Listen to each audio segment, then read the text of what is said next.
हाँ तो प्यारे बच्चों, महक क्लासेज में एक बार फिर से आप सभी बच्चों का स्वागत है। तो बच्चों, आज अपन बात करेंगे क्लास 9th के हिंदी विषय के बारे में, जो मतलब आपका आगे होने वाला है। ठीक है, तो चलो वीडियो को जल्दी से स्टार्ट करते हैं। तो देखो बच्चों, सेक्शन ए के अंदर आपको पैसेज दिया जाएगा। इस पैसेज को आप ध्यान से देख लें। ठीक है, इस पैसेज को देख कर आपको मतलब इन क्वेश्चंस के आंसर देने हैं। ठीक है, तो मैं इसमें आपको लास्ट वाला बता रहा हूँ। ठीक है, तो लास्ट वाला देखो क्या कह रहे हैं। उपयुक्त गंध्यास का उपयुक्त शीर्षक आपको बताना है। ठीक है ना, तो इसमें ऑप्शन नंबर जो गए दे रखा है, ये इसका क्या हो जाएगा, राइट आंसर हो जाएगा।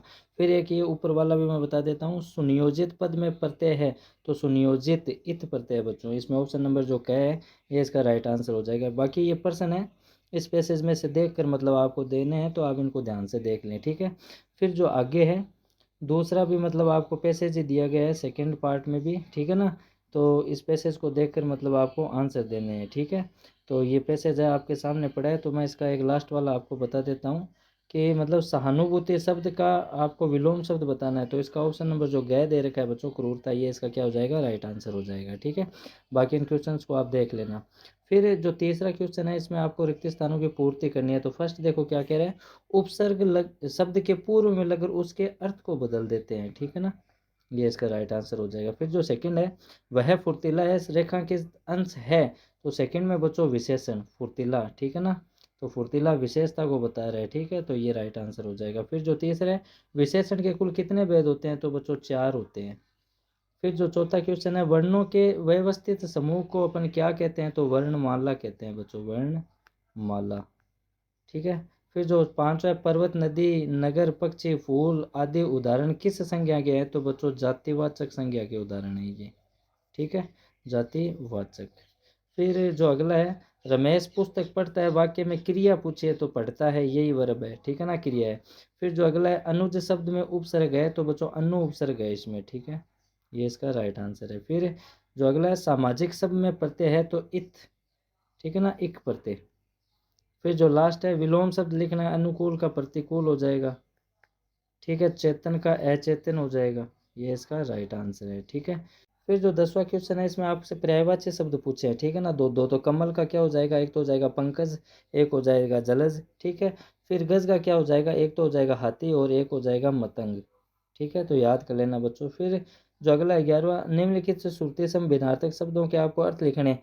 तो एक दे रखा है तरंग और एक दे रखा है बच्चों तुरंग। ठीक है ना, तो तरंग का तो हो जाएगा बच्चों लहर। ठीक है, और तुरंग का क्या हो जाएगा, घोड़ा। ठीक है, और फिर जो सेकंड है, प्रमाण, प्रमाण और प्रणाम। तो देखो बच्चों, प्रमाण का तो हो जाएगा सबूत। ठीक है, और प्रणाम का अभिवादन हो जाएगा। ठीक है, अभिवादन। फिर जो आगे है बच्चों, ये कह रहे हैं कि अर्थ की दृष्टि से वाक्य के भेदों के आपको नाम लिखने हैं। तो बच्चों 8 भेद होते हैं। फर्स्ट तो ये। ठीक है, अब मैं आपको बोल के बता देता हूँ। फर्स्ट होता है विधानवाचक, सेकंड होता है निषेधवाचन, तीसरा होता है प्रश्नवाचक, चौथा होता है आज्ञावाचक, फिर होता है विस्मयादि बोधक, और फिर होता है इच्छावाचक, फिर होता है संकेतवाचक, और लास्ट हो जाएगा संदेहवाचक। ठीक है, फिर जो आगे है बच्चों 13वां, गुड़ गोबर करना, मुहावरे का अर्थ लिखकर आपको वाक्य में प्रयोग करना है। तो गुड़ गोबर करने का मतलब बच्चों क्या होता है, बना बनाया हुआ काम बिगाड़ देना। ठीक है, वाक्य का प्रयोग आप कर लेना। फिर जो चौथा है बच्चों, इसमें इस पैसेज को देखकर आपको आंसर देने हैं। ठीक है, पैसेज आपके सामने है। फिर उसके अथवा में भी आपको पैसेज दिया गया है, इस पैसेज को देखकर मतलब आपको आंसर देने हैं। ठीक है ना, फिर पांचवा है, पांचवें में भी आपको पैसेज ही दिया गया है, इस पैसेज को देखकर मतलब आपको इन प्रश्नों के आंसर देने हैं। ठीक है ना, तो इनको ध्यान से देख लेना बच्चों। फिर अथवा में भी आपको दे रखा है। ठीक है, ये पैसेज हो गया, फिर ये आ गया, इसके क्वेश्चन हो गए। ठीक है, इसको ध्यान से देख लेना। फिर जो छठा क्वेश्चन है, ये अति लघुरात्मक क्वेश्चन आ जाते हैं बच्चों, इनको याद करना।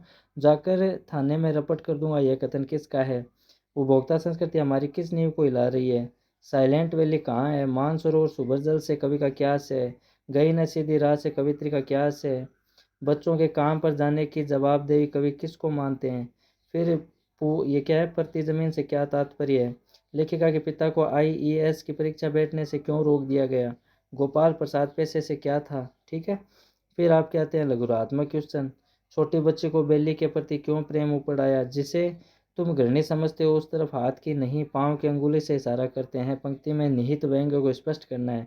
लॉरेंस की पत्नी क्रीडा ने ऐसा क्यों कहा होगा कि, सॉरी फ्रीडा है, ये क्या है, मेरी छत पर बैठने वाली गुरैया लॉरेंस के बारे में ढेर सारी बातें जानती है। ठीक है।